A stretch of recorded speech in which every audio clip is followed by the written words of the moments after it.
Thanasi Kokkinakis chooses Jannik Sinner as top favorite at the 2025 US Open. Jannik Sinner had his first practice session at Flushing Meadows yesterday and should be ready for the start of the US Open, in which he is considered by almost everyone as the top favorite, being dominant on this surface and having lifted the trophy in the last edition.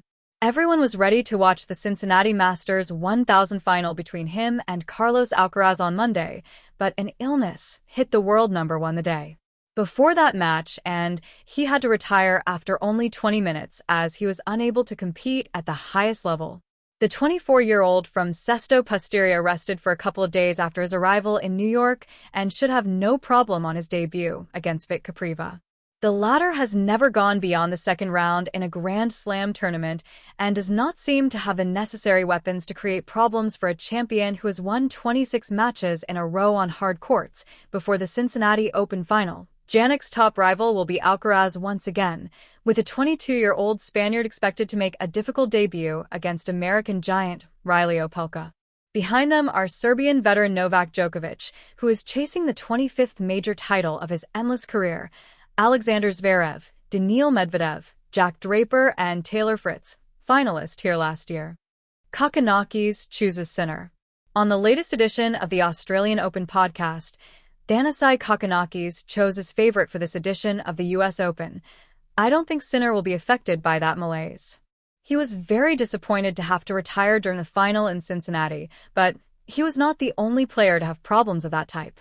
North American tournaments are really tough because the temperatures are high and there is a lot of humidity.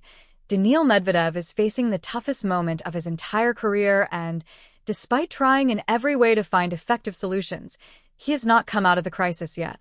The former world number one had the chance to achieve prestigious results in the two Masters 1000 that precede the start of the US Open, respectively in Toronto and Cincinnati, but he did not play his best tennis on either occasion.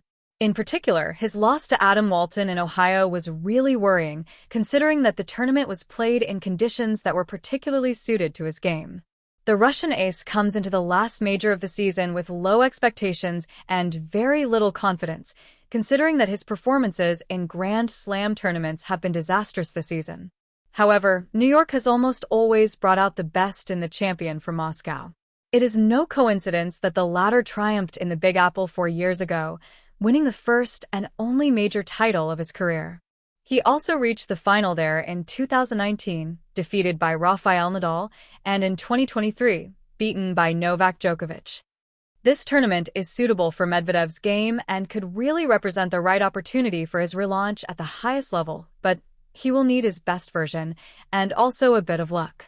Medvedev is confident. In a recent interview with Technofiber, the former world number one confided that the US Open is his favorite tournament. I've always loved this place, which is why I'm looking forward to playing. I want to get as far as possible, and I hope to win my second title here one day. I am aware that this represents my best chance, because the courts are ideal for my game. Daniil's first rival at Flushing Meadows will be French ace Benjamin Bonzi, who knocked him out at the Wimbledon Championships in 4 sets. We will see if the winner of the 2021 edition will take revenge.